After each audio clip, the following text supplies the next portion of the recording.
wants to be king. Welcome back to the War Room, men.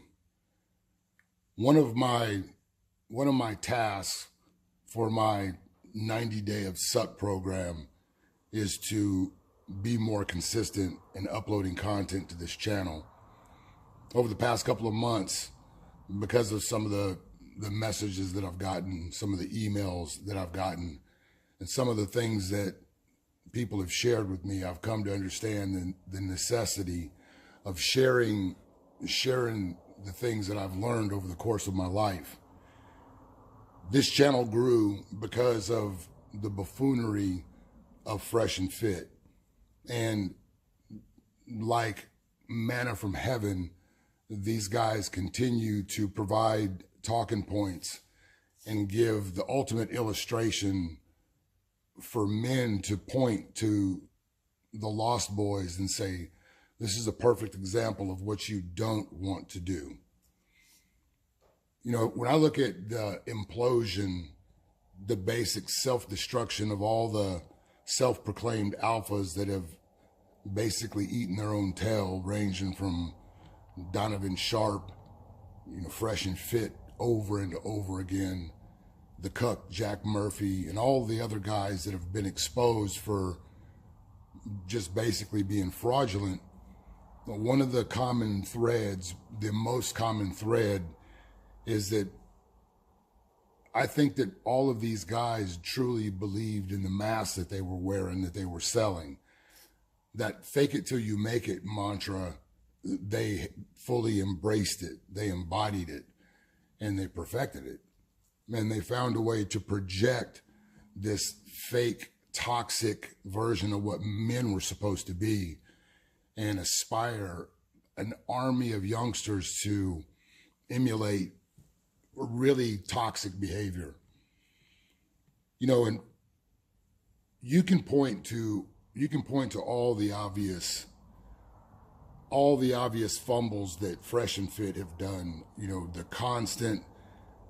The constant finding of themselves in the mouths of people speaking ill against them.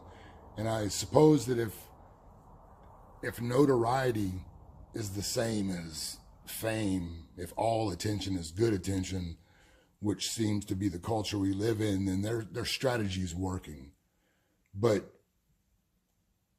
when it comes in the context of helping men or leading young men and showing them what it means to be a real man, all of these guys, all of these fraudulent guys, in my opinion,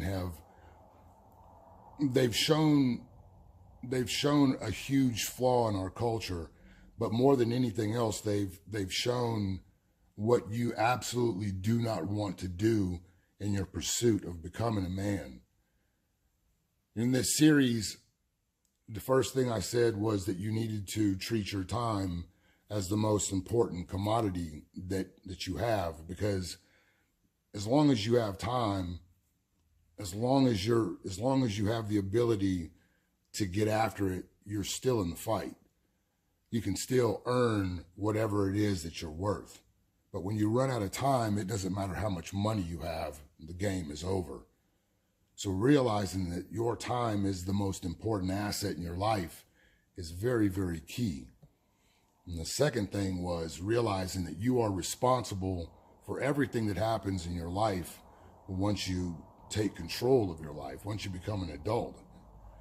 Now, what these guys have exhibited, what they've sold, the pattern that they've given to those that have fallen in their web is basically a blueprint of how to be a fraud, how to be fake, how to go out here and pretend to be a peacock when you're just a fucking chicken.